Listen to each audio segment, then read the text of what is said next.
क्या आपको पता है कि शिव को कितने नाम हैं? मुझको नहीं लगता कि ज्यादातर लोगों को ये पता होगा। यहाँ तक कि बहुत सारे ऐसे नाम जिसके कारण शिव अलग अलग रूप में पहचाने गए, वो भी हम आप नहीं जानते।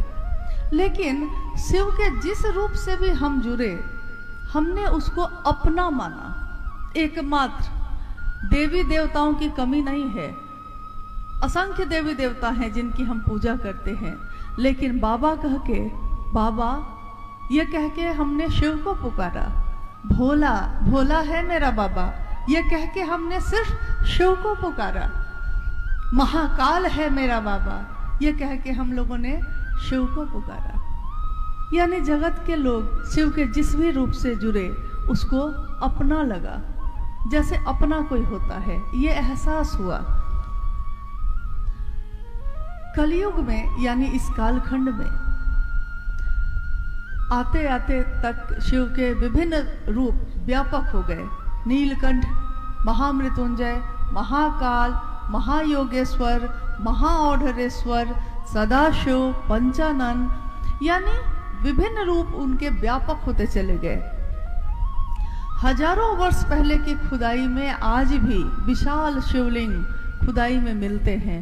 यानी शिव की पूजा नई बात नहीं है, शिव मेरे हैं ये भी नई बात नहीं है। लेकिन वही शिव, उनका एक रूप और है, जगत गुरु शिव का रूप, जगत का गुरु, विश्व गुरु, आदि गुरु। आदि यानी जिसका प्रारंभ ही जहाँ से हुआ हो, गुरु शिष्य परंपरा की शुरुआत जहाँ से हुई है, उसको कहा गया आदि गुरु हैं शिव। अभी आपने शिव शिष्टता की पृष्ठभूमि की बात सुनी। आप में से अभी इस जगह पे उपस्थित हम सब जितने भी शिव शिष्य हैं, कितने ऐसे लोग हैं जिन्होंने माँ नीलमानंद जी का शरीर में दर्शन किया है? क्या आप हाथ उठाएंगे? दीदी नीलमानंद जी का, क्योंकि 2005 में 17 जून को वो शिवलीन हो गई थी।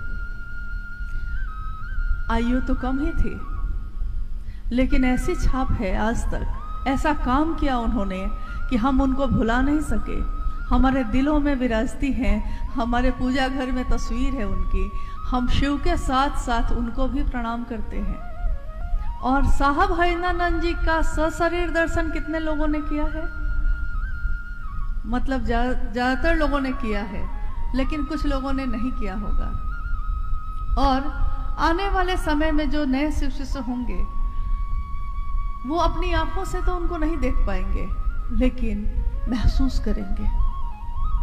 जैसे शिव को महसूस किया है हमने, शिव को अपना माना है हमने, वैसे ही साहब और दीदी को भी अपने दिल से अपना माना है हमने। विश्वास किया है तो उनकी बातों का, मिले हो या नहीं मिले हो, लेकिन अगर उनकी बात पे विश्वास किया है, जो उन्होंने कहा है, तो परिणाम है। परिणाम यानी रिजल्ट किसी काम को करने का है। और उन्होंने क्या कहा? साहब हरिनानंद जी का जन्म 31 अक्टूबर 1948 को सिवान जिले के अमलोरी नाम के गांव में हुआ, एक छोटे से घर में। और उसके बाद उनका इस धरती पे जीवन प्रारंभ हुआ। आने वाले कुछ वर्ष आते आते बालक रूप में ही जब थे वो, उन्होंने जो एक चमत्कार देखा, जो अभी सुमेंद्र भाई आपको बता रहे थे, उस चमत्कार का उनके बालक मन पे इतना प्रभाव पड़ा कि उनको लगा कि चमत्कार क्या होता है, मैं चमत्कार सीखूंगा।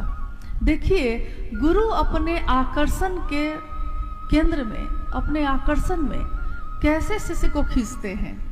पहले उसको समझाते हैं छोटी छोटी चीजों से। चमत्कार, दुनिया चमत्कार को नमस्कार करती है, तो उन्होंने कहा कि चमत्कार सीखूंगा मैं।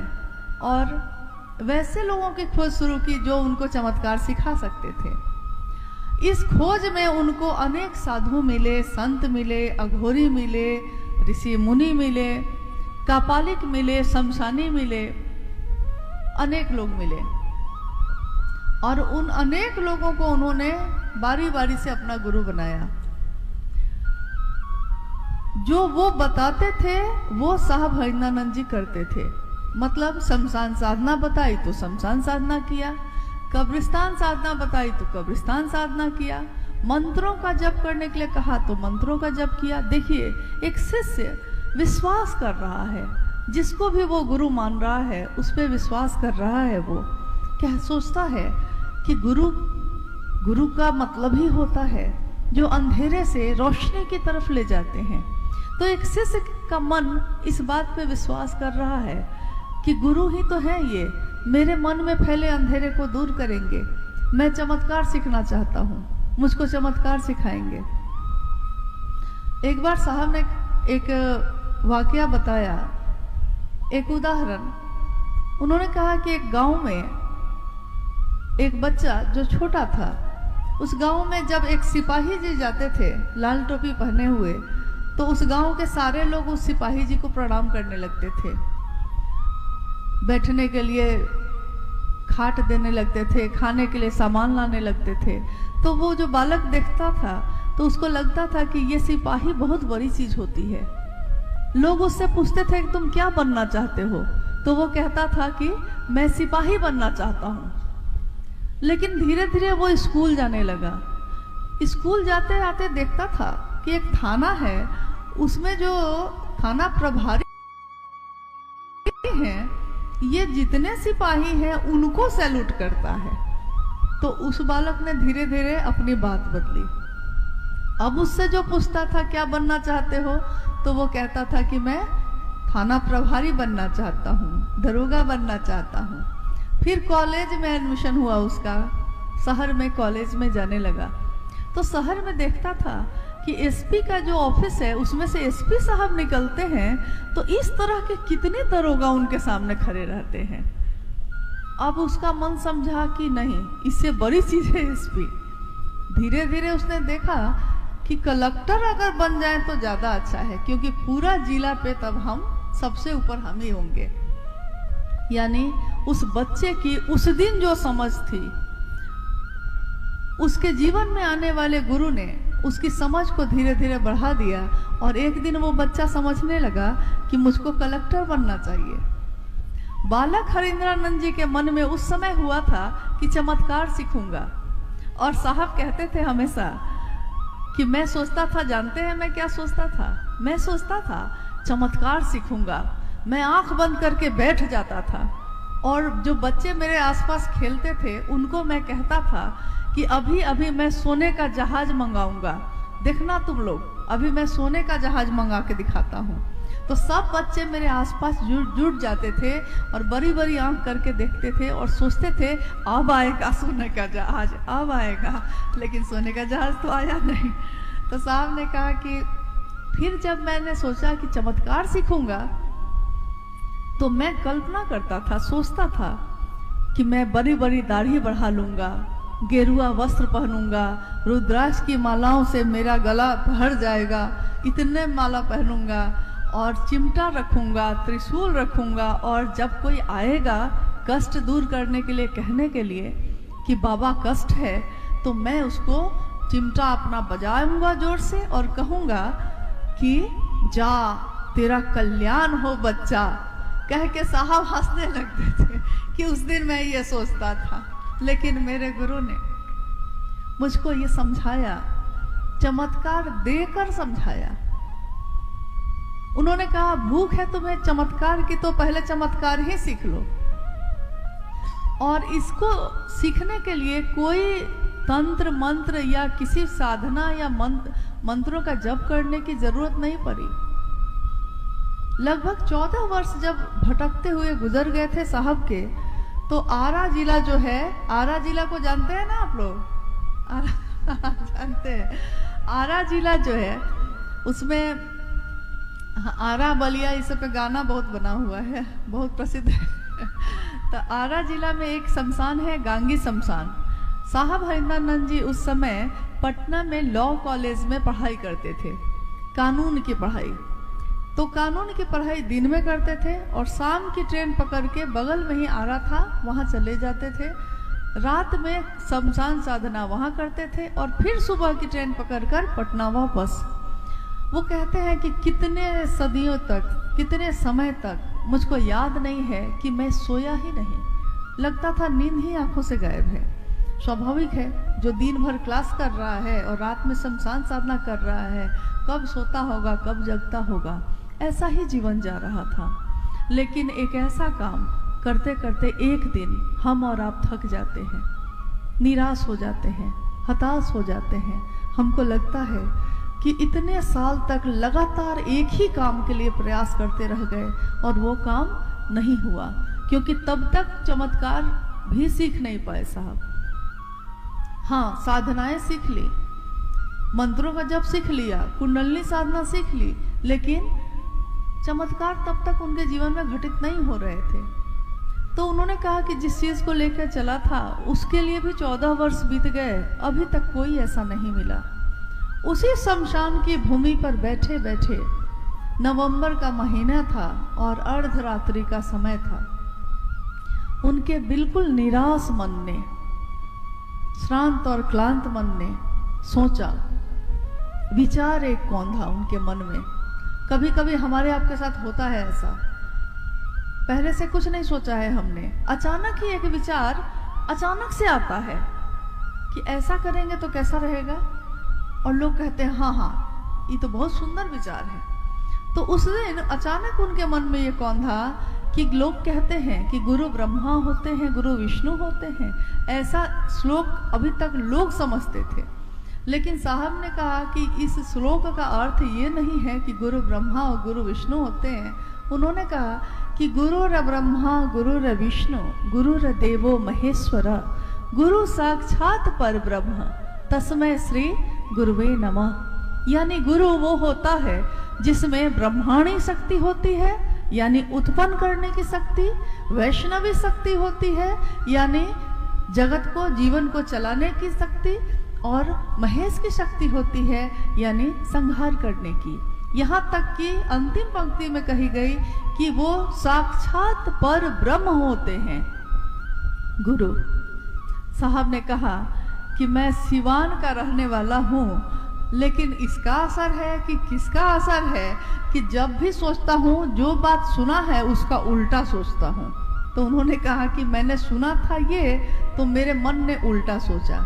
मेरे मन ने सोचा कि जब गुरु ब्रह्मा होते हैं, गुरु विष्णुवी शक्ति के होते हैं, गुरु साक्षात पर ब्रह्म होते हैं, तो वो पर ब्रह्म, वो ईश्वर, वो स्वयं गुरु क्यों नहीं है।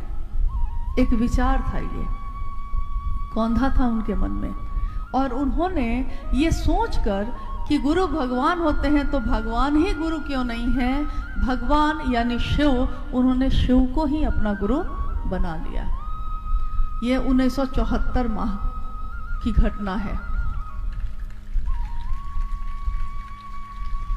और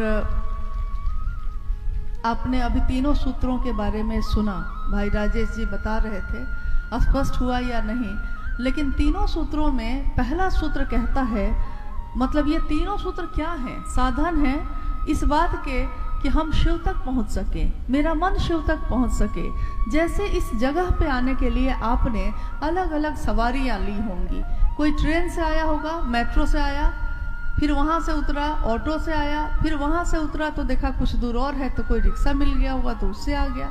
यानी साधन का प्रयोग करते हैं, लेकिन पहुंचना मंजिल पे है। ये तीनों सूत्र साधन है शिव तक पहुंचने के, शिव शिष्यों के लिए। इसमें गौर करने की बात यह है कि आखिर ऐसा क्यों हुआ कि साहब ने पहले सूत्र में कहा कि मन ही मन शिव से दया मांगिए। क्योंकि कोई भी काम हम सालों साल से कर रहे हैं, लेकिन अगर बिना समझे उस काम को कर रहे हैं तो उसका वो परिणाम नहीं होगा जो होना चाहिए। पहला सूत्र कहता है कि मन ही मन उस शिव से दया मांगिए कि हे शिव, आप मेरे गुरु हैं, मैं आपका शिष्य हूं, मुझसे इस पर दया कर दीजिए। मन की गति के लिए कहा गया कि ये सबसे तेज गति होती है। गति अगर दुनिया में देखी जाए तो सबसे तेज गति किसकी है? मन की। अब भी सोचा और पहुंचे, सोचा और किया। हवा में कोई काम तो अभी का अभी कर लिया है, भले मूर्त रूप होने में समय लगेगा, लेकिन मन में अभी सोच लिया है तो चीज घटित हो गई, चीजें बननी शुरू हो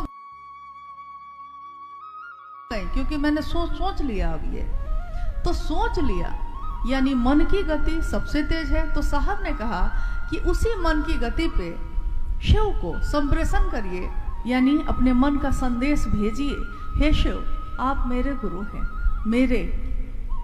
हालांकि इसकी व्याख्या बार बार साहब ने की है और आपने कितनी बार सुनी होगी, लेकिन तब भी शिव की चर्चाओं में हम लोग फिर से उन चीज़ों को दोहराते हैं। कारण मात्र एक है कि हम कहीं भूल न जाएं, हम कहीं भूल न जाएं कि हमने शिव को अपना गुरु क्यों बनाया था। क्या सम्मान के लिए बनाया था? क्या स्वागत के गीत गाए जाए मेरे लिए, इसके लिए बनाया था? क्योंकि साहब ने हमेशा सावधान किया कि अगर सम्मान लोगे तो अपमान छिपा है। सम्मान अगर कहीं कोई दे रहा है तो वो कभी भी अपमान दे सकता है।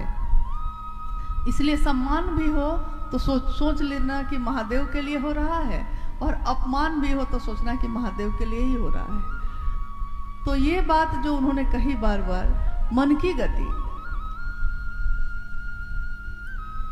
सबसे तेज है, तो हम लोगों ने शिव से मन की गति पे ही अपना संदेश भेजा।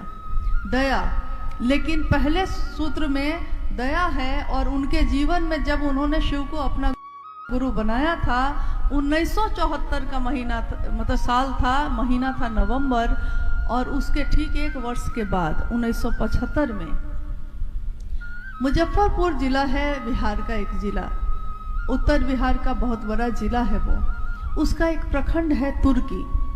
और तुर्की में उस समय साहब हरिंद्रानंद जी के पिताजी तुर्की ट्रेनिंग कॉलेज जो थी, टीचर्स ट्रेनिंग कॉलेज, उसके प्रिंसिपल थे। अभी भी उनका नाम वहाँ के बोर्ड पे लिखा हुआ है कि सन इतना से इतना तक वो वहाँ थे। वो क्वार्टर जिसमें वो रहते थे साहब अपने पिता के साथ, और उनकी शादी उस समय हो चुकी थी। आपको पता होगा ही कि साहब और माँ नीलमानंद जी का विवाह 22 मई 1972 को मनातू पलामू जिला में है, वहाँ हुआ था, विवाह हो चुका था। लेकिन उस समय तक तो वो शिव को गुरु मान चुके थे। 1974 में उसी क्वार्टर में आगे में अहाता है, बहुत बड़ा कैंपस है, अभी भी है वो, और आम का पेड़ है वो भी है अभी। उसके जगह पे कुछ गुरु भाइयों ने वहाँ चबूतरा बनवा दिया है। तो उस चबूतरे, उस समय चबूतरा नहीं था, लेकिन साहब बैठे हैं, शाम का समय है, और साहब ने जिस दिन शिव को गुरु बनाया था, उन्होंने कहा था कि महादेव आपके नाम पे लोगों ने मुझको बड़ा ठगा है। नाम तो लिया था महादेव का, रूप बना कर आए थे महादेव का, लेकिन बाद में लक्षण प्रकट होते हैं। जैसे हम लोग शिव चर्चाएं करते हैं, सब करते हैं, लेकिन लोग कहते हैं कैसे पता चलेगा कि कौन अच्छे मन से कर रहा है और कौन हम लोग को अपने अनुसार चलाने के लिए कर रहा है। तो साहब ने हमेशा कहा कि देखिए, प्रेत अगर महादेव का भी रूप लगा लेगा ना, तो एक दिन उसके लक्षण प्रकट हो जाते हैं, पता चल जाता है। आप देखना चाहिएगा तो समझ जाइएगा कि हाँ, कौन आपको महादेव की तरफ लेके चलना चाहता है, कौन अपनी तरफ लेके चलना चाहता है। तो उस दिन साहब ने भी कहा था कि महादेव आप जो दिखते हैं तस्वीरों में, उस रूप में आइएगा तो हम आपको गुरु नहीं मनाएंगे, आपकी बात नहीं मानेंगे, नहीं सीखेंगे आपसे कुछ। और अगर आप जो पहले से मैं कर रहा था वो सारे क्रिया, सारे काम मैं छोड़ देता हूँ, वो भी नहीं करूँगा। आगे अब आप जो बताएंगे वही करूँगा। ये सारी बातें जो साहब ने उस दिन कही थी, देखिए वो अगले साल घटित हुई। उस समय शाम की उस बेला में जब वो कुर्सी पे बैठ के चुपचाप शांत मन से बैठे हैं, और उनकी माँ है उस क्वार्टर में, उस घर के आंगन में, और कोई नहीं है उस समय। हवा तो अभी भी चल रही है। हवा के झोंके के साथ लगा जैसे हवा का झोंका आया है, नमः आया, और सांस के साथ सांस लिए तो नमः, मतलब देख रहे हैं, सुन रहे हैं कि नमः आ रहा है, सांस छोड़ा है तो शिवाय उतर गया है। यानी विधि के साथ आया वो, लेकिन महादेव दिख नहीं रहे। आया लेकिन विधि के साथ, यानी श्वासों पे आया। इसीलिए तीसरा सूत्र है कि अपने गुरु शिव को प्रणाम करिए, नमः शिवाय से कर सकते हैं। हालांकि शिव के शिष्यों के लिए नमः शिवाय से, अजपा जप से, नमः शिवाय के द्वारा अजपा जप से जो प्रणाम होता है वो सर्वोत्तम विधि है। तो घटित जो पहले हुआ है सूत्र में वो तीसरे नंबर पे गया है। 1982 के बाद जब वो मधेपुरा गए, और मधेपुरा में कमरे से बाहर, यानी घर में ही, लेकिन तब तक घर के बाहर मैदान में उस समय तक महादेव की चर्चा नहीं हुई थी।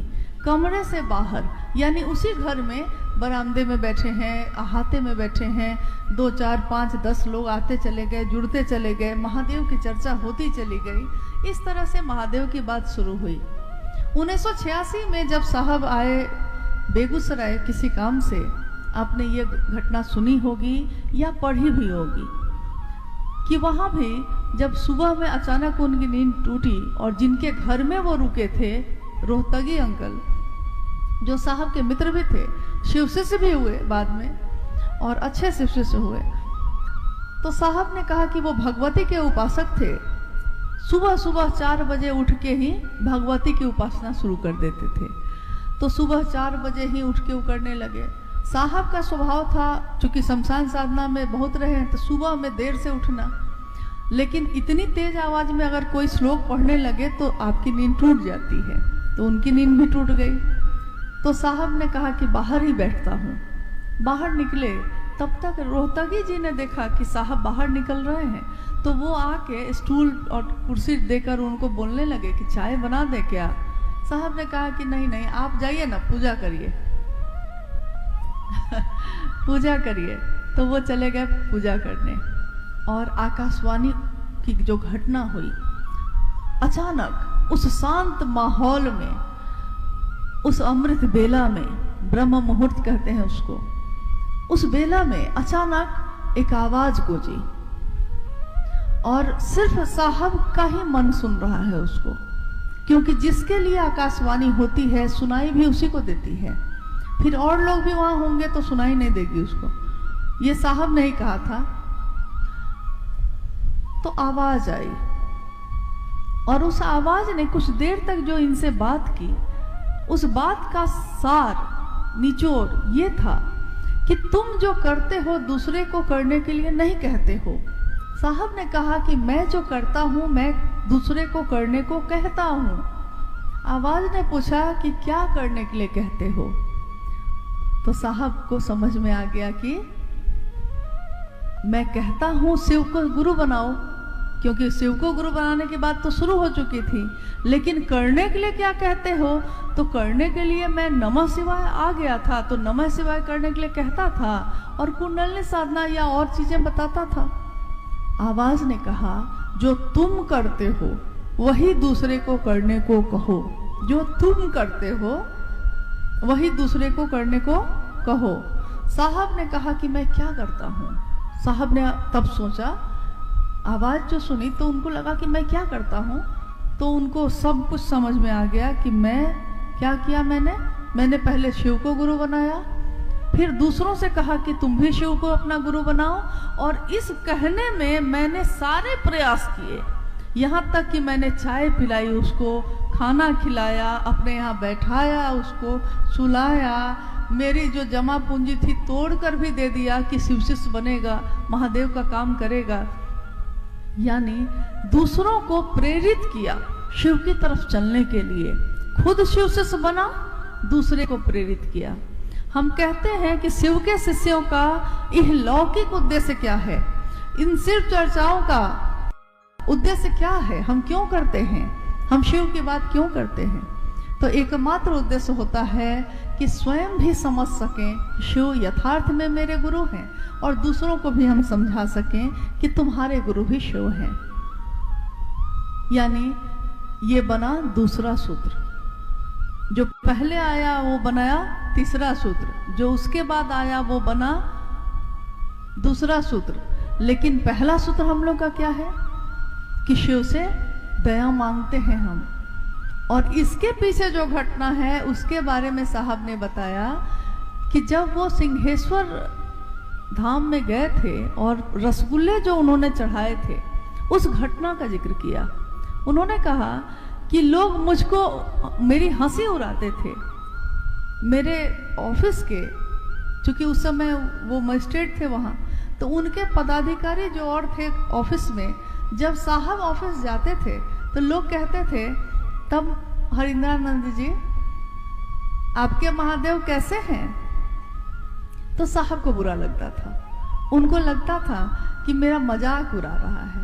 हम जो महादेव महादेव करते हैं ना, तो ये लोग मेरी हंसी उड़ा रहा है। तो साहब ने कहा कि मैंने अपने महादेव को, मैंने अपने गुरु को ये कहा कि लोग आपका नाम लेकर मेरा मजाक उड़ाते हैं। तो आवाज आई कि ये कम है कि तुमसे लोग मेरा हाल पूछते हैं।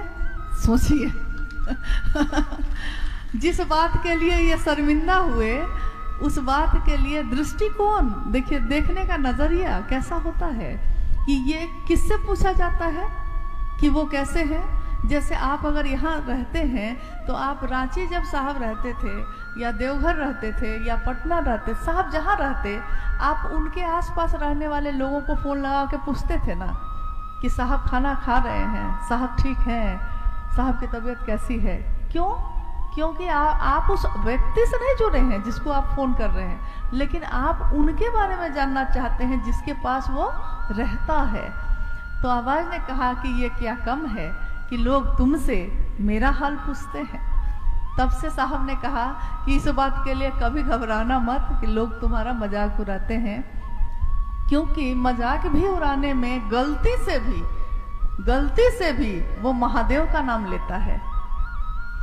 एक कहानी पढ़ी थी हम लोगों ने कि एक चोर चोरी करने के लिए गया था, क्योंकि चोर की मनसा चोरी की होती है, उसका जीवन उसी से चलता है।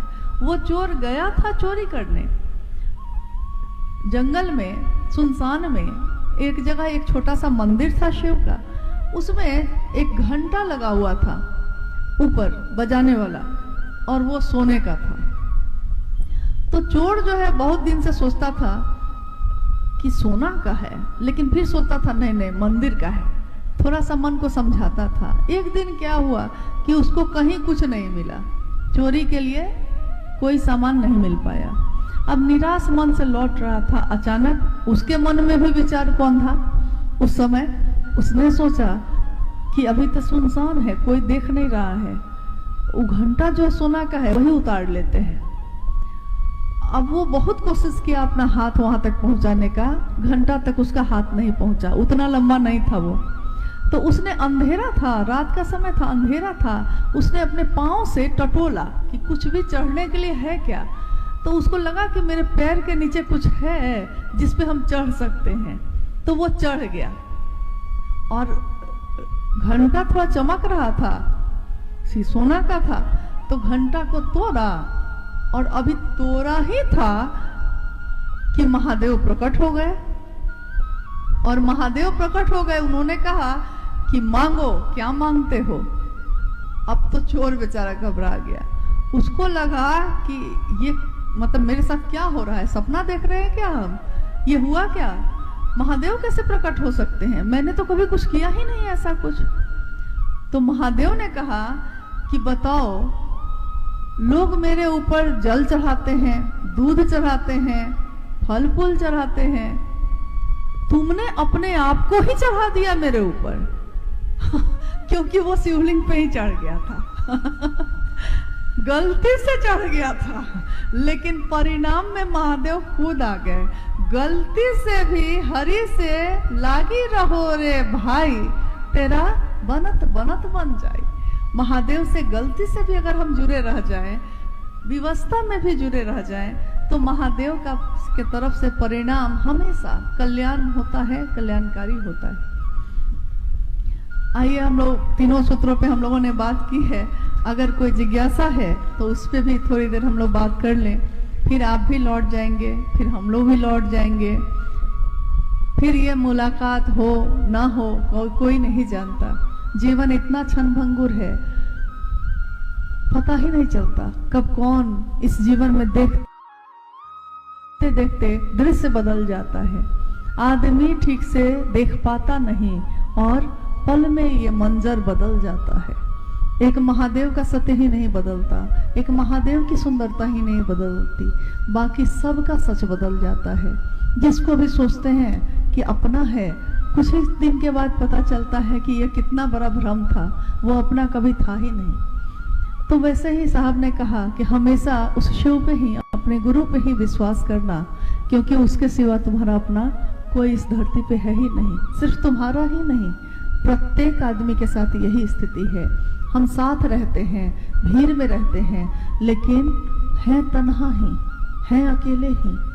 और एकमात्र शिव का सानिध्य ही हमको शांति देता है, विश्राम देता है। विश्राम एक ही जगह मिलता है। आइए हम लोग कुछ जिज्ञासाओं पे बात कर लें। जिज्ञासा है कि शिव की पूजा और शिव की शिष्यता में क्या अंतर है, दीदी समझाने का प्रयास करें। भाई जयकांत जी बसई। शिव की पूजा और शिव की शिष्यता में क्या अंतर है, दीदी समझाने का प्रयास करें। शिव की पूजा और शिव की शिष्यता दोनों में क्या अंतर है? सबसे बेसिक, सबसे सामान्य जो अंतर दिखता है वो सबसे पहले यही है कि जैसे ही हम कहते हैं पूजा, तो हम कहते हैं कि पूजा कर रहे हैं भगवान का, श्रद्धा रखिए। नहीं, जो करवाते हैं वो क्या कहते हैं? अरे विश्वास रखिए, श्रद्धा रखिए, समर्पण रखिए, कहते हैं ना। यानी पूजा कर रहे हैं, श्रद्धा होनी चाहिए, समर्पण होना चाहिए, विश्वास होना चाहिए।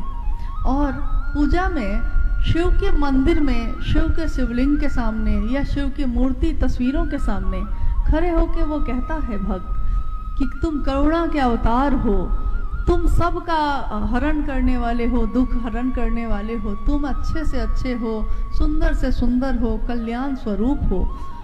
सामने खड़ा होके वो फूल चढ़ाता है और गुणगान करता है। और शिव की शिष्यता में हम क्या करते हैं? शिव की शिष्यता में साहब हरिनानंद जी ने जिस दिन शिव को गुरु बनाया था, उन्होंने अविश्वास में शिव को गुरु बनाया था। कोई विश्वास नहीं था उनको, क्योंकि धोखे खाए थे उन्होंने। उनको कोई विश्वास नहीं था कि गुरु ये भी होंगे तो सही में होंगे कि नहीं होंगे। कोई श्रद्धा नहीं थी। उन्होंने कहा कि आप इतना खराब नहीं बोल सकते महादेव के लिए जितना मैं बोलता था। गुस्सा था, क्रोध था, मैं बोलता था कि यहाँ भी कुछ नहीं है। मान लिया है महादेव को, लेकिन कुछ नहीं है यहाँ।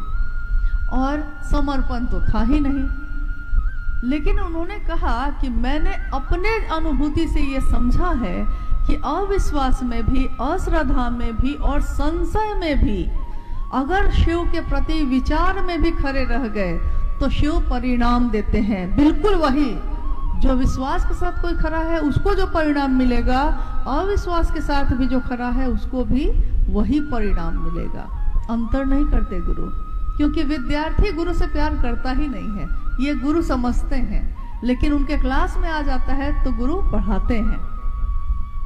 इसलिए शिव की शिष्यता में और शिव की पूजा में जो सबसे सामान्य तौर पे जो अंतर नजर आता है वो ये है। और इसमें शिव की शिष्यता में हम अपने शिव का गुणगान करते हैं।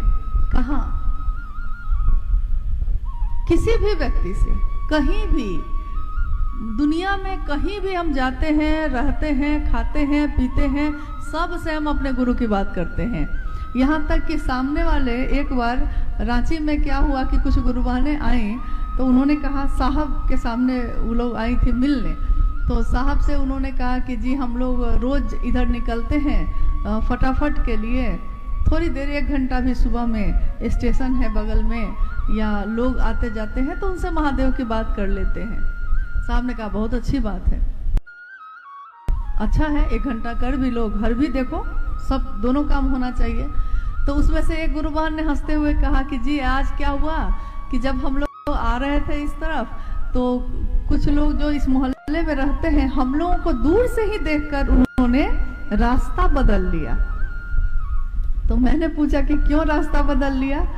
तो उन्होंने कहा क्योंकि हम लोग जब मिलते हैं महादेव की बात करते हैं तो वो दूर से ही रास्ता बदल ली और वहीं से कही हम लोग बन गए हैं, हम लोग बन गए हैं। देखिए विचार ही तो था, शिव मेरे गुरु हैं, लेकिन जो हृदय में होता है, विचार पैदा होता है दिमाग में, लेकिन विचार धीरे धीरे हृदय में जाता है, विचार भाव में बदलता है, और जब भाव में बदलता है तो ये हृदय का पक्ष हो जाता है। तो हृदय का पक्ष जब होता है तो हम इसकी अभिव्यक्ति करते हैं, बोलते हैं, जितना बोल सकते हैं उतना बोलते हैं। महादेव जानते हैं कितने अच्छे हैं, अरे बहुत अच्छे हैं, मान के तो देखिए, करके तो देखिए। अच्छा चलिए इतना नहीं मानते हैं, पहला सूत्र ही बोल दीजिए कम से कम, लोग कहते हैं तो हम लोग प्रसन्न मन से अपने अपने घर को लौट जाते हैं, ये सोचकर कि बिया तो डाल दिया है ना, बिया तो डाल दिया, अब समय आएगा, मौसम आएगा तो वो बिया कभी तो पौधा बन जाएगा। लेकिन जब बिया ही नहीं डाला है तो वो पौधा बनेगा कैसे? साहब ने कहा है, याद करिए कि छींटो छींटो, जितना छींट सकते हो छींटो, अपने गुरु के नाम का बिया जहां तक छींट सकते हो छींटो। तो शिव की शिष्यता और शिव की पूजा में, ये भी शिव की पूजा है, शिव की शिष्यता भी शिव की पूजा है, उससे भी बड़ी पूजा है जो हम उनके सामने खड़े होकर करते, उससे भी बहुत बड़ी पूजा है। क्योंकि इस पूजा में हम स्थान पे नहीं है, हम हर जगह महादेव की बात करते हैं, हर जगह। अभी एक गुरु भाई जो थोड़ी देर पहले क्या नाम है उनको, परशुराम शर्मा, वो भजन गा रहे थे कि शिव नाम का झंडा सबसे ऊपर होगा, क्योंकि शिव हैं वैसे कि उनका झंडा होना चाहिए। लेकिन जगत के लोगों ने क्या किया, वो देवों का देव महादेव, काल को भी जिससे डर लगता है, काल भी जिसके आगे भसता है भय से, और ये पांचों तत्व जिसके आगे भसते हैं, शिव शिवम शिव शिवम, वो महादेव उसने अपनी स्थापना नहीं की, उसने दूसरों को वरदान दिया, दूसरों को आशीर्वाद दिया और वो पूजित हुए। लेकिन वो तो आराम से बैठा रहा। लेकिन हम जगत के लोग कैसे हैं? ये तो कृतज्ञता कही जाती है कि जिसने जीवन दिया, जिसने सांसें दी, जिसके कारण ये परिवार है, जिसके कारण ये दुनिया है, हम उसको ही भूल के बैठे हैं। तो सही बात है, शिव की शिष्यता झंडा तो ऐसा गारेगी ही गारेगी, क्योंकि ये सपना न मैंने देखा है न आपने देखा है, ये सपना शिव शिष्य हरिंद्रानंद जी का है। तो ये तो मूर्त रूप लेगा ही, ये तो होके रहेगा ही। एक भाई जानना चाहते हैं कि साहब श्री ने कहा है कि शिव गुरु महोत्सव संगोष्ठी एक पूर्णतः आध्यात्मिक आयोजन है। दीदी से आग्रह है कि स्पष्ट करके समझाया जाए, महोत्सव और संगोष्ठी क्या है? हम लोग किसी आयोजन को महोत्सव का नाम देते हैं, किसी को संगोष्ठी का नाम देते हैं, किसी को साप्ताहिक चर्चा का नाम देते हैं, कभी एक दिवसीय भी करते हैं, और रास्ते पे खड़े होके अकेले अकेले भी बात करते हैं। काम तो सारे जगह एक ही होते हैं, शिव की बात। और आध्यात्मिक आयोजन है ये हम लोगों को अपने में उतारने की जरूरत है। अभी थोड़ी देर पहले इसी स्थान पे जब हम लोग अभी बैठे थे तो कुछ हलचल होने लगी, तो मैंने कहा कि आध्यात्मिक बातें हो रही हैं, हम लोगों को बैठ जाना चाहिए, सुनना चाहिए। जरूरी नहीं है कि हमेशा हमको बोलने का मौका मिलेगा, बोलते तो रहते ही हैं हम लोग। बात ये नहीं है कि कौन बोलता है, बात ये है कि क्या बोलता है। अगर अपनी बात बोलता है तब तो भाई उसकी अपना कार्यक्रम एक हो गया, अगर राजनीतिक बात बोलता है तो भाई राजनीतिक कार्यक्रम हो गया। लेकिन आध्यात्म का नाम जैसे ही हम लेते हैं, इसका अर्थ होता है कि अब इसमें इन चीजों का कोई स्थान नहीं है, न जाति का, न धर्म का, न संप्रदाय का, न वर्ण का, न अमीरी का, न गरीबी का। कोई पदाधिकारी है या कोई रिक्शा चलाता है, शिव की शिष्यता में इससे कोई फर्क नहीं पड़ता, क्योंकि साहब हरिंद्रानंद जी ने दोनों तरह के लोगों को अपने पास एक जैसा ही बैठाया है, उन्होंने कोई अंतर नहीं किया।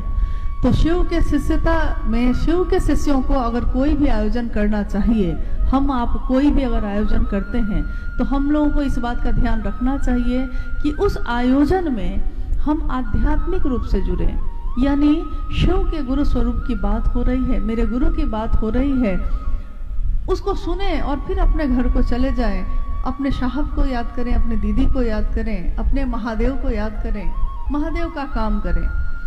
अब है कि जैसे अभी इसी मैदान में हम लोग बैठे हैं, इससे पहले एक दूसरा मैदान देखा गया था, तो यहाँ के गुरु भाइयों ने बोला कि बहुत मांग रहा है पैसा।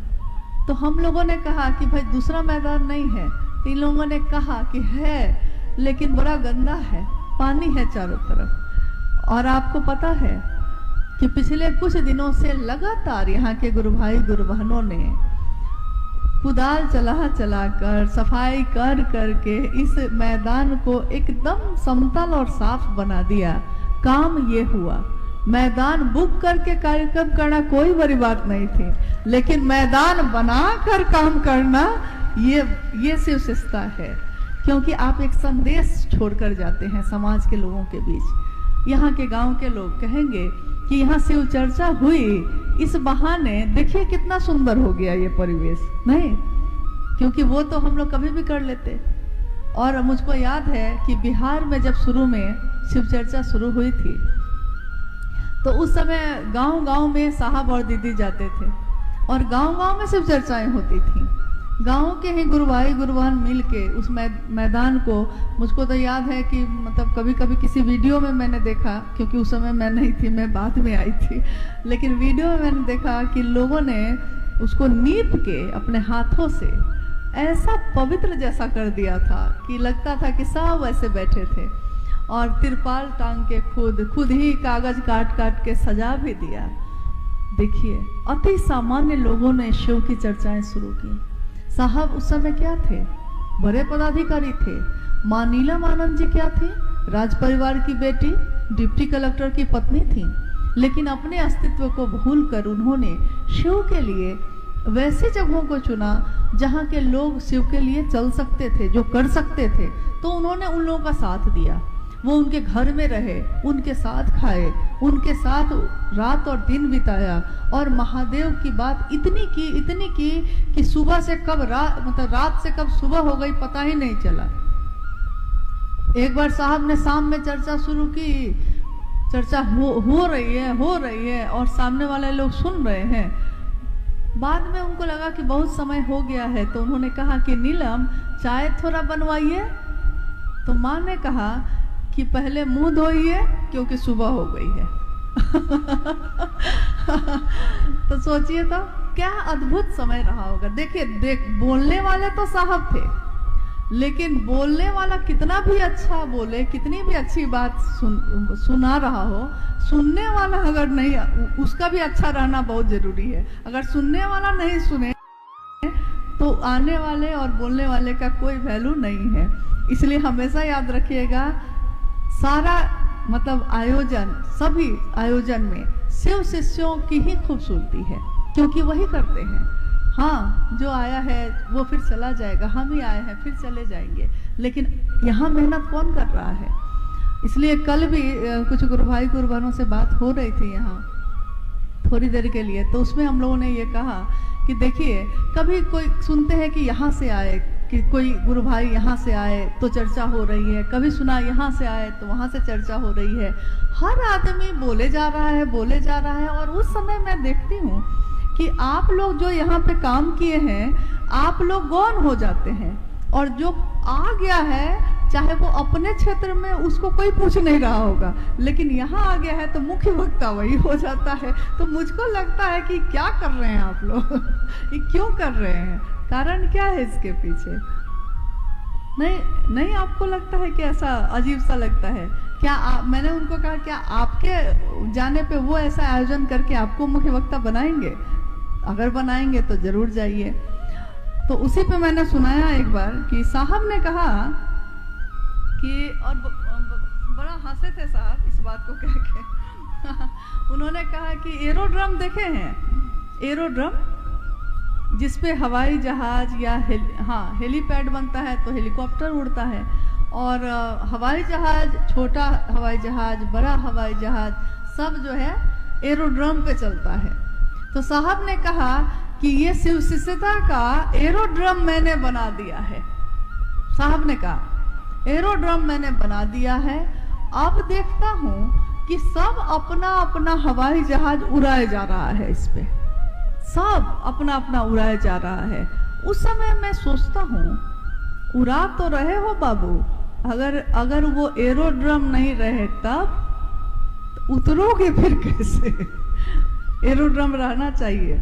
यानी शिव मेरे गुरु किस कारण से हुए, इसको नहीं भूलना चाहिए हम लोगों को। ये साहब की ही दया है, उन्हीं के कारण। मूल तो वही है, क्योंकि अगर वो जगत में पैदा नहीं होते, अगर वो मानव के रूप में हम लोगों के बीच उठते बैठते नहीं, बातें नहीं करते, बताते नहीं, तो हम कैसे जानते कि शिव गुरु हैं?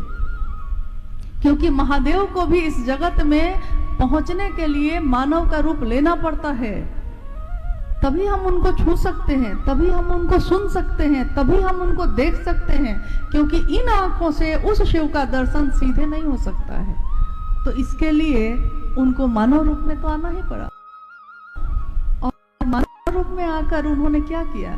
शिव की स्थापना की, शिव से मिलवाया। और क्या किया? लोगों को ये नहीं कहा कि मुझसे जुड़ो, उन्होंने कहा कि शिव से जुड़ो, क्योंकि मैं आज शरीर में हूं, कल नहीं रहूंगा, लेकिन मैं हूं सजनी मील का पत्थर। एक कवि है माखनलाल चतुर्वेदी, उन्हीं की लिखी हुई ये कविता है, और इस पंक्ति को साहब ने बहुत बार कोट किया है। मैं हूं सजनी मील का पत्थर, अंक पढ़ो चुपचाप पधारो, मत आरोपो अपने पन को, मत मुझ पर देवत्व उतारो। मैं हूं सजनी मील का पत्थर, मैं मील का पत्थर हूं। मुझसे जुड़ोगे तो रास्ता पे आगे कैसे बढ़ोगे, मुझको छोड़ोगे तो रास्ता भटक जाओगे। दोनों बात है, क्योंकि मील का पत्थर हर 1 किलोमीटर पे मिलेगा। वो बताता है आपने यात्रा कितनी तय की है, आपकी यात्रा और कितनी बाकी है। लेकिन उन्होंने उनका बड़प्पन देखिए कि वो कहते हैं कि मत आरोपो अपनेपन को, क्योंकि वो जानते हैं कि अपना शिव के सिवा कोई है ही नहीं। तो मेरे ऊपर अपनापन मत आरोपो जबरदस्ती, और मत मुझ पर देवत्व उतारो। ये भी उन्होंने कहा। उन्होंने कहा कि मैं देखता हूं कि कुछ शिव शिष्य मेरे प्रति सम्मान और मतलब परवाह करने का जो तरीका है वो कुछ ज्यादा ही दिखाते हैं। तो उस समय मैं सोचता हूं कि जो अपना है उसको दिखाने की क्या जरूरत है? तुम ज्यादा दिखाओगे तभी मेरे अपने होगे। उन्हीं की बात है ना ये भ्रम होता है हम लोग को कि हम लोग उनके नजदीक हैं, ज्यादा अपने हैं उनके। ये भ्रम तो साहब ने बार बार दूर किया।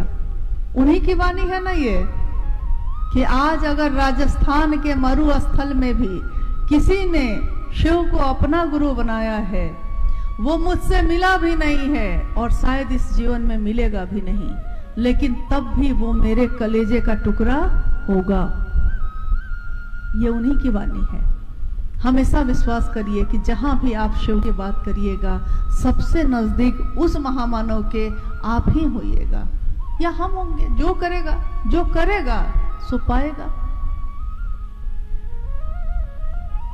एक जिज्ञासा है, शिव भाव के शिखर की तलहटी में समस्त संकीर्णताएं तिरोहित हो जाती है, तो हमारा सामान्य भावाचरण जगत में कैसा होना चाहिए?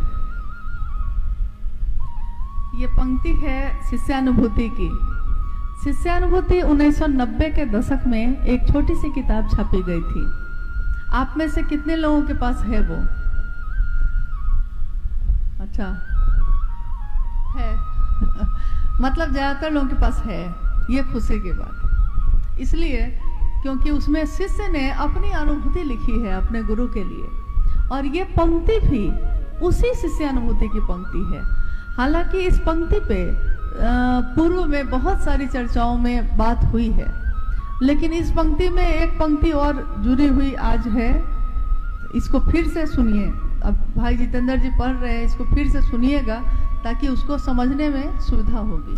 शिव भाव के शिखर की तलहटी में समस्त संकीर्णताएं तिरोहित हो जाती है, तो हमारा सामान्य भावाचरण जगत में कैसा होना चाहिए? पहली पंक्ति शिष्यानुभूति की है, शिव भाव के शिखर की तलहटी में ही समस्त संकीर्णताएं तिरोहित हो जाती हैं।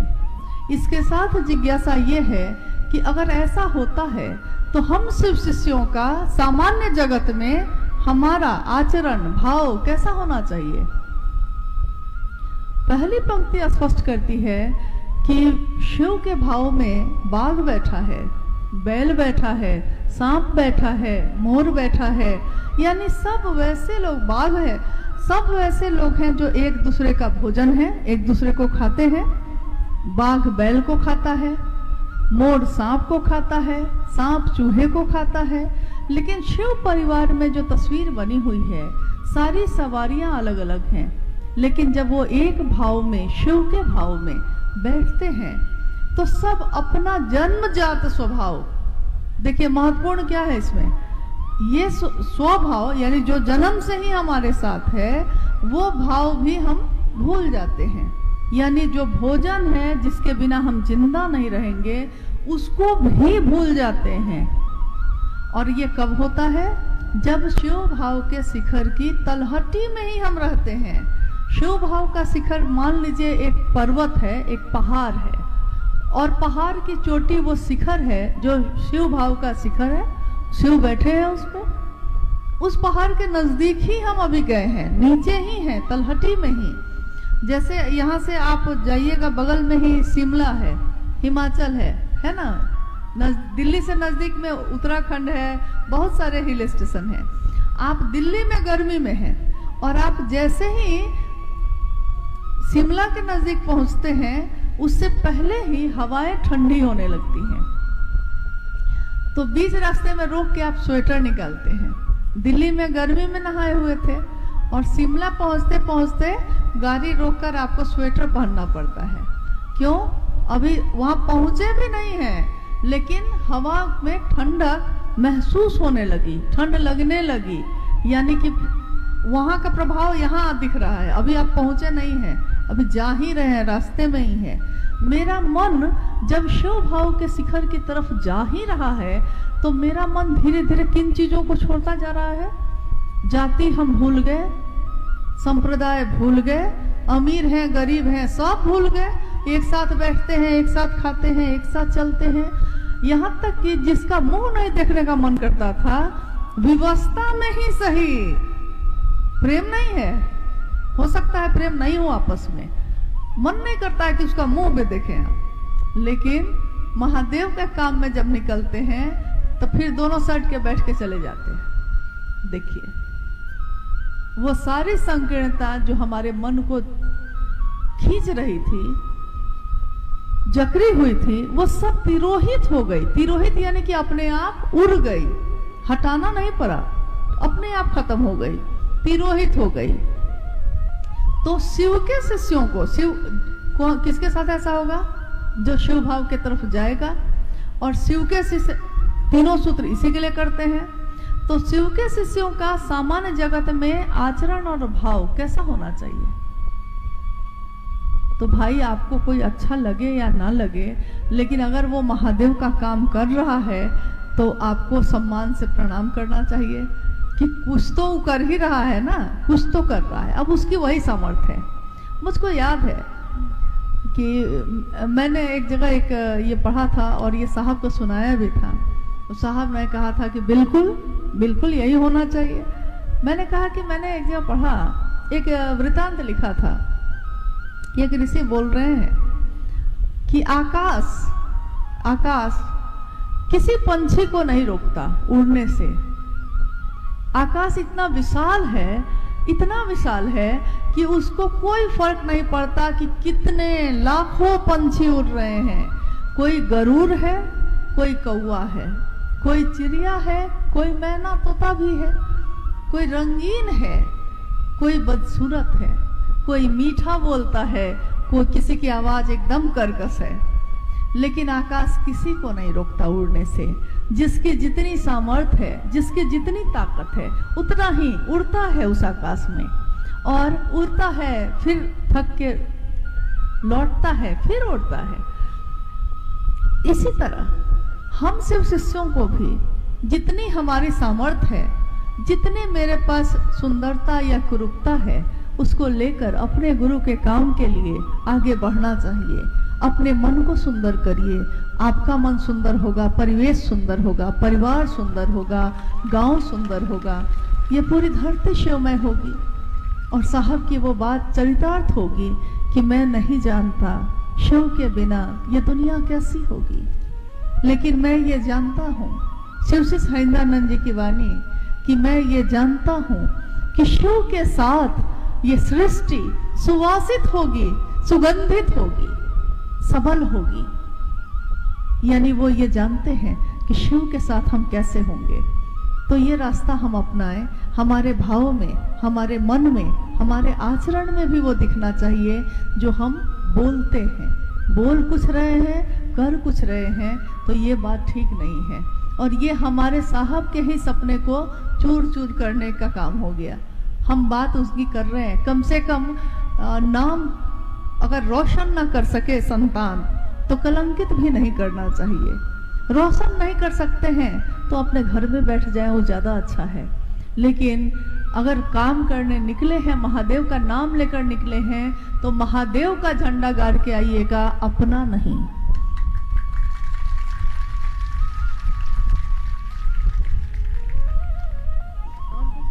जिज्ञासा है, गुरु अपने शिष्य के व्यक्तित्व के सर्वोत्तम पक्ष को उजागर करते हैं, कैसे? कृपया समझाने का प्रयास करें। ये भी शिष्यानुभूति की ही पंक्ति है। शिव अपने शिष्य के व्यक्तित्व के सर्वोत्तम पक्ष को उजागर करते हैं। जैसे आपने देखा होगा कि कोई मास्टर अगर विद्यार्थी को पढ़ाता है, तो पढ़ाने आए हैं मास्टर साहब घर में, बच्चे को पढ़ा रहे हैं, और बच्चे को पढ़ाते पढ़ाते कुछ दिन के बाद वो कहते हैं कि देखिए, मैं आपको कहता हूँ कि आपका बच्चा जो है उसका मैथ बहुत अच्छा है, इसको इंजीनियरिंग में ले जाइए। कहता है ना, मास्टर समझ जाता है बच्चे के बारे में कि उसका जितने विषय वो पढ़ता है किस विषय में सबसे अच्छा है। और उल्टा भी बोलता है कि अगर साइंस अच्छा नहीं है तो कहता है कि देखिए, आप माता पिता हैं, जबरदस्ती बच्चा को साइंस मत पढ़वाइए, क्योंकि आपके बच्चे का दिमाग वैसा नहीं, साइंस वाला नहीं है, आर्ट्स वाला है, कलाकार का दिमाग है ना, आर्ट्स पढ़ाइए। यानी मास्टर समझ जाता है कि उसका सबसे सुंदर पक्ष क्या है पढ़ाई में। और आध्यात्म के रास्ते पे जब हम जाते हैं, गुरु सदगुरु और सदगुरुओं के गुरु जब जगत गुरु की बात करते हैं, तो उन्होंने तो बनाया ही है। उनसे ज्यादा अच्छा कौन जानता है कि हमारा सबसे सुंदर पक्ष क्या है। और सबसे सुंदर पक्ष क्या है? किसी व्यक्ति का करुणा, स्नेह, सहानुभूति, घृणा, नफरत, इसमें से कौन सा पक्ष सबसे सुंदर है? अलग अलग भाव है ना, हम लोग के अंदर अलग अलग भाव उमड़ते हैं। तो घृणा किसी को अच्छी लगती है, नफरत किसी को अच्छी लगती है, लेकिन प्रेम और करुणा सबको अच्छी लगती है। चाहे वो आपको दे या ना दे, लेकिन अगर आप उसके लिए करुणा रखते हैं तो वो उसको अच्छा लगता है। और ये किसका भाव है? करुणा किसका भाव है? तो ये शिव का भाव है। यानी व्यक्ति के शिव के शिष्य के रूप में उसका सर्वोत्तम पक्ष है शिव हो जाना, शिव ही हो जाना, उससे न नीचे न उससे ज्यादा। जैसे कोई पानी के बूंद हैं, हम अलग अलग हैं, हमारी अपनी कोई औकात नहीं, हमारी आपकी कोई क्षमता नहीं। हम क्या बोलेंगे, क्या सोचेंगे, क्या करेंगे, हमको नहीं पता, हमसे हो भी नहीं पाता। महादेव का काम तक करने के लिए महादेव की दया नहीं हो तो नहीं होगी। महादेव की दया ना हो तो आप मेरी बात क्यों सुनेंगे? सारी बातें महादेव की दया के अनुरूप ही चलती है। हमारी कोई औकात नहीं, एक बूंद की क्या औकात है? लेकिन अगर वो बूंद समंदर में मिल जाए, है वो बूंद मिल गई है समंदर में, तो उसी बूंद की औकात कुछ भी नहीं थी, लेकिन आज उसकी औकात समंदर के बराबर है। समंदर की औकात ही उस बूंद की औकात है, मतलब बिसात है, क्षमता है, ऊर्जा है। शिव के शिष्य किससे मिलने की बात कर रहे हैं? किसी गुरु भाई से, किसी गुरु बहन से, दीदी भैया से, किससे मिलना है हम लोग को? हम लोग जितने लोग हैं यहाँ बैठे हैं या कहीं भी कोई सुन रहा है, मिलना किससे है? हम ये काम कर क्यों रहे हैं? हम लोग अपने समय को क्यों नष्ट कर रहे हैं? नष्ट कर रहे हैं या उसका सदुपयोग कर रहे हैं? क्या कर रहे हैं? हम ये क्यों कर रहे हैं? क्योंकि हम सबके अंदर ये कहीं ना कहीं ये विचार, ये भाव घनीभूत हुआ है कि शिव मेरे हैं और मेरा मन शिव से मिल जाए। ये बेचैनी पैदा हो गई है, शिव से मिल जाए। तो आज हमारी क्षमता कुछ भी नहीं है, लेकिन यही शिव से मिल जाना हमारी क्षमता को शिव ही तो बनाता है। तो व्यक्ति के सबसे सर्वोत्तम पक्ष जो होता है शिव के शिष्य का, वो यही होता है कि वो शिव हो जाए। दुनिया में जो दुनिया देख सके, जो दुनिया महसूस कर सके। समय ज्यादा हो रहा है, होने वाला है। एक लास्ट और जिज्ञासा। इस संसार में बहुत सारी देवी देवता हैं, लेकिन हम शिव को ही क्यों गुरु बनाएं? इस संसार में बहुत सारे देवी देवता हैं, तो फिर हम शिव को ही क्यों गुरु बनाएं? उन देवी देवताओं को क्यों ना गुरु बनाएं? इस पर दीदी से जिज्ञासा की गई है कि बताने का प्रयास करें कि शिव को ही हम क्यों गुरु बनाएं? शिव को ही गुरु क्यों बनाएं? तो एक सामान्य व्याख्या तो यही है कि जो गुरु का काम करता है, गुरु तो हम उसी को ना बनाते हैं। देवी देवता बहुत सारे हैं। माँ काली काल से परे की देवी हैं, माँ दुर्गा युद्ध की देवी हैं, माँ लक्ष्मी धन की देवी हैं, माँ सरस्वती जो जगत में जो ज्ञान है उसकी देवी हैं। तो देवी देवता बहुत सारे हैं, लेकिन जगत का गुरु जो होगा, जो जगत के प्रत्येक व्यक्ति को शिष्य बना सकता है, जो गुरु का काम करता है, हम गुरु उसी को बनाएंगे ना। जो काम करता है, साहब ने कहा कि कलेक्टर है, लेकिन कलेक्टर है, पढ़ के गया है, पहले क्लास के बच्चा को पढ़ा सकता है, वो बीए का बच्चा कोई पढ़ा सकता है, लेकिन पढ़ाने का काम वो नहीं करता। तो आप उसके पास जाइएगा पढ़ने? नहीं जाइएगा। जाइएगा तो उसके पास ना जो पढ़ा सकेगा। तो जगत के गुरु शिव के बारे में कहा गया कि वो गुरुओं के गुरु हैं, और सारी गुरु परंपरा अगर शुरू भी हुई है तो वहीं से हुई है। तो जो गुरु का काम करते हैं, हम गुरु उन्हीं को न मानेंगे, दूसरे को मान के क्या करेंगे? पूजा तो हम सबकी करते हैं। गुरु जीवन जीने की कला सिखाते हैं। जीवन जीते तो सब कोई है, एक पशु भी जीता है, एक इंसान भी जीता है, जीवन तो सब जीते हैं, लेकिन एक सुंदर जीवन, ऐसा जीवन जिसको लोग भुला नहीं सके, ऐसा जीवन तो एक, मैंने देखा एक बार कि एक गीली लकड़ी जल रही है, उसमें से धुआं उठ रहा है, आग है उसमें, धुआं उठ रहा है। बहुत देर, पूरा दिन रात बीत गया, वो जल रही है, थोड़ी सी धुआं उठ रहा है। सोंधी गीली लकड़ी सा जलना भी कोई जलना है। उस जलने में क्या है? कुछ नहीं। लेकिन एक जीवन और होता है, फूस का। फूस तो देखा होगा आपने। फूस को जलाइए, जैसे ही जलाते हैं फक से आग पकड़ता है, और ऐसा क्षण भर के लिए ही है, वो थोड़ी देर के लिए ही आग है उसमें, लेकिन इतना तेज है कि पूरी रोशनी से नहा जाते हैं लोग। तो सोने गिरी लकड़ी सा जीना भी कोई जीना है, अरे जलना है तो जल फूसों सा जीवन में करता धू धू। जीवन ऐसा जीना है, जाना तो है, ये तय है, ऐसा महादेव करियो। के हिसाब से एक बार हम लोगों ने पूछा था कि आपने लिखा है आओ चले शिव की ओर में, कि जिनके प्रिय शिव होते हैं या जो शिव के प्रिय होते हैं, तो जिनके प्रिय शिव हैं वो, उनकी प्रियता आपने कहा कि बदल सकती है, लेकिन जो शिव का ही प्रिय होगा वो नहीं बदलेगा, क्योंकि वो शिव का प्रिय है। तो हम ऐसा क्या करें? क्योंकि हम लोग शिष्य हैं ना, हम लोग समझ नहीं पा रहे हैं कि क्या करना चाहिए। हम ऐसा क्या करें कि वो हम शिव के प्रिय हो जाए, अपने गुरु के प्रिय हो जाए? ये क्या करने से होता है?